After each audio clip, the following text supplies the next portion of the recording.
Shakib Khan superstar megastar world wide ওনার পরিচিতি, উনি 1 কোটি টাকাও পারিশ্রমিক চাইতে পারেন। দেশের অস্থিতিশীল পরিস্থিতি এবং বন্যা সংকটের কারণে বেশ কিছুদিন আমরা বিরত রেখেছিলাম এবং ব্যবসায়িক প্রতিষ্ঠানগুলো যেগুলো হয়তো কমপ্লিট হয়ে গেছিল তারাও গ্র্যান্ড ওপেনিংগুলো করেনি, কারণ এগুলো দৃষ্টিকটু মনে হতো। ভালো লাগছে দীর্ঘ বিরতির পর আজকে আসলে আবারও একটা গ্র্যান্ড ওপেনিং, সবার মিলন মেলা, আপনাদের সাথেও অনেক দিন পর মানে অনেক মাস পর দেখা হচ্ছে আসলে। তো ভালো লাগছে, মনে হচ্ছে যে আবারও প্রাণ ফিরে পেলাম।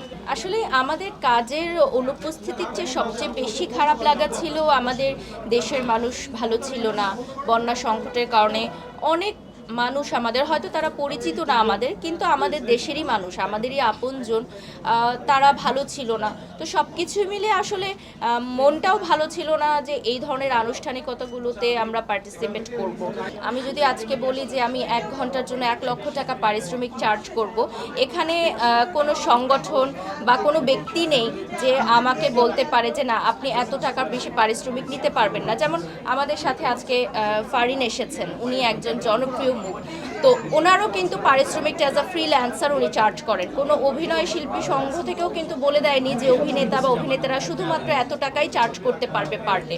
সো আমরা যে কাজটা করি এটা হচ্ছে একটা আর্টিস্টিক কাজ, আর্ট ফর্মের কাজ। সো আর্ট ফর্মের কাজগুলো সবসময় এ ধরনেরই হয় যে এক একজনের পারিশ্রমিক এক এক ধরনের হবে। যেমন আমাদের বাংলাদেশের Shakib Khan superstar megastar world wide ওনার পরিচিতি, উনি 1 কোটি টাকাও পারিশ্রমিক চাইতে পারে। যার প্রয়োজন হবে সে তাকে নিয়ে কাজ করবে, যার বাজেটে মিলবে না সে তাকে নিয়ে কাজ করবে না। এবং এটাই হচ্ছে যার সবচেয়ে বেশি ডিমান্ড থাকে, যার সবচেয়ে বেশি খ্যাতি থাকে, যার কাজের পারদর্শিতা থাকে, সেই অনুযায়ী কিন্তু রেমুনারেশনটা চার্জ করা হয়, যেটাকে আমরা সম্মানই বলে থাকি।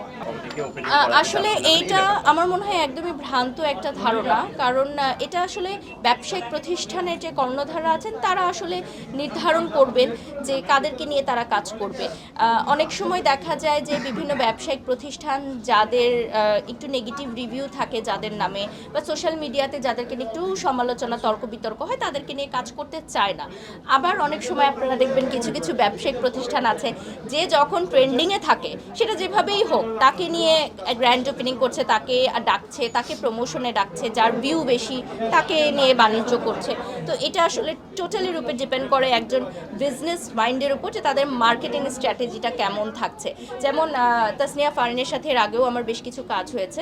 তো আমার মনে হয় এই যে একটা ধারণা সব উচিত, এবং আমার মনে হয় নাটক পাড়ায় যারা আছেন বা মডেলিং ইন্ডাস্ট্রিতেও অনেক সুপার মডেলরা আছেন, তারাও কিন্তু গ্র্যান্ড ওপেনিংগুলোতে আসতে পারেন। তো এটা আমি সাধুবাদ জানাই ফেমিকেয়ার অ্যাস্থেটিককে, তারা তাসনিয়া ফারিনকে আমন্ত্রণ জানিয়েছে। তো আমার মনে হয় অনেকদিন পর সবাই দেখছে, ভালো লাগছে।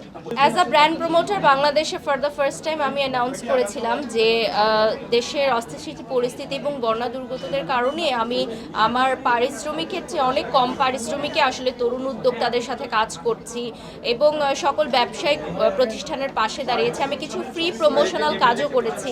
যেমন সেদিন আমি একটা শোরুমের কাজ করলাম, ওদের ফেনীতে ছিল শোরুমটা, যেটা বন্যার সময় আসলে একদমই পানি ঢুকে অনেক লক্ষ লক্ষ টাকার প্রোডাক্ট নষ্ট হয়ে গেছে। তো তাদের একটা লাইভ প্রেজেন্টেশন আমি করে দিয়েছি একমাত্রই নামমাত্র পারিশ্রমিকে।